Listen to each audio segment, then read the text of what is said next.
জীবনে এই প্রথমবার তোমাকে মনের কথাগুলো লিখতে বসেছি। তোমাকে কি বলে সম্বোধন জানাবো তার ভাষা আমার জানা নেই। জীবনে অনেকজনকেই দেখেছি, তবে তোমার মতো মায়াবতী কখনো দেখিনি। তাই এতদিন মনটা নিজেরই ছিল, কিন্তু এখন তা তোমাকে দিয়ে বসেছি। জানো, আমি যেদিকেই তাকাই সেদিকেই তোমার মায়াবী মুখটা ভেসে ওঠে। এক মুহূর্তের জন্যেও তোমাকে ভুলতে পারি না। তাই বলে ভেবো না আমি তোমার রূপের মায়ায় পড়েছি।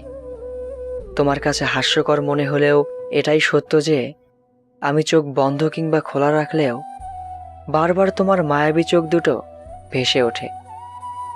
তুমি হয়তো ভাবছো আমি পাগল হয়ে গেছি।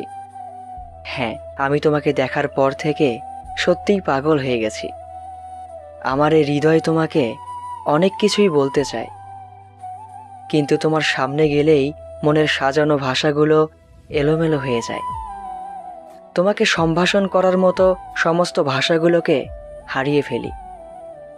সত্যি কথা বলতে আমি তোমাকে অনেক ভালোবাসি, এতটা ভালোবাসি যে তোমাকে কখনো ভুলতে পারবো না। কিন্তু তোমার সামনে দাঁড়িয়ে ভালোবাসি কথাটা বলতে পারিনি বলেই মনের কথাগুলো লিখেছি তোমার কাছে। আশা করি তুমি আমাকে বোঝার চেষ্টা করবে আর তোমার ভালোবাসার আবেশে জড়িয়ে নেবে আমাকে। ইতি তোমার ভালোবাসার বিশাল জগতে নগণ্য এক মুসাফির।